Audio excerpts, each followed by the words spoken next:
just going to ring a short piece now. It will take about a minute and a half to ring. We're using 8 of the 12 bells we might ring at any one time. Chris here is ringing the treble bell, which is number 1, and Ben over there is ringing number 8, which weighs about a tonne. One of the things you'll notice is that it doesn't require a huge amount of strength to ring a bell, because the bell is rotating through 360 degrees. It has its own momentum, so it's a question of topping it up rather than creating it. Ben's not actually physically trying to move a ton of metal from one place to another. The bells that you're going to hear were cast in 1775, and so the sound you hear has been issuing from this tower unaltered for nearly 240 years, so since before the time of the French Revolution. I'll say a few more things afterwards, but one thing, you'll notice that the piece of ringing will start with the bells descending the scale, just like playing a scale on the piano, and the piece should end with the bells ringing down the scale as well, so we'll try and point that out as we're going along. So, off we go, and Faith, pull us off, please.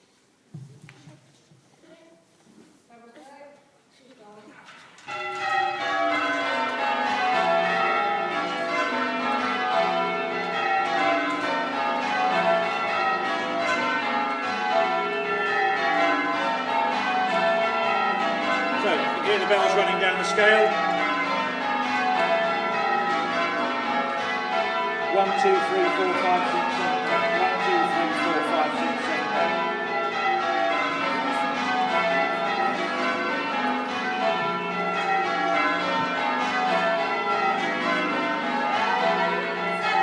Now you should hear the bells start to change sequence.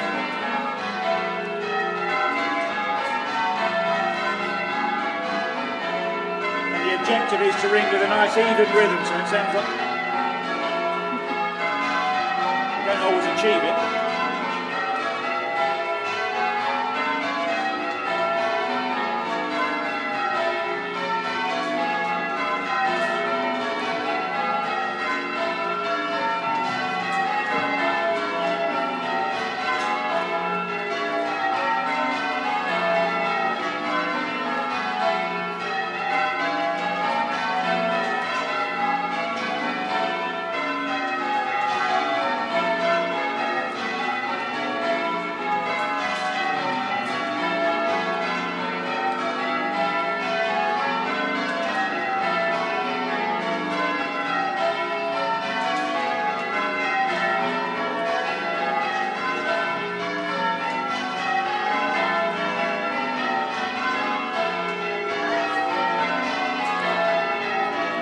Back ringing down the scale again.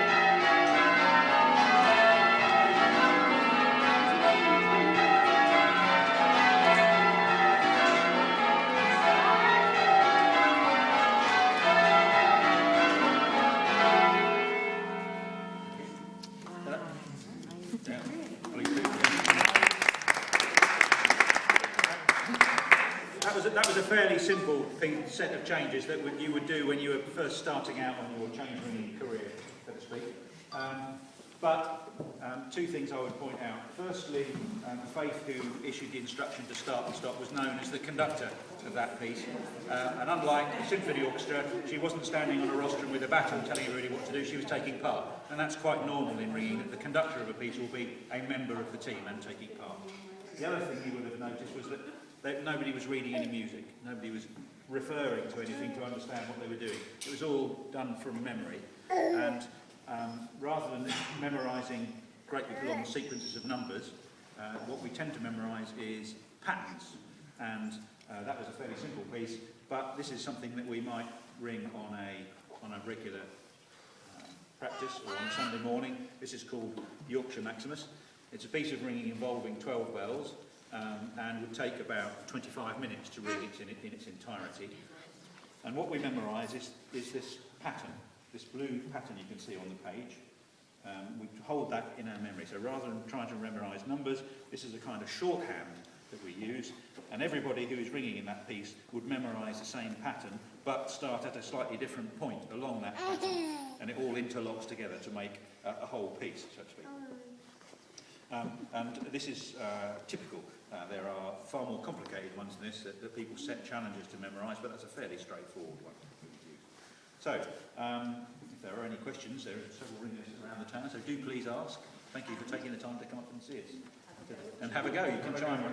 These two bells are in the down position, so they will swing without anybody coming to any harm.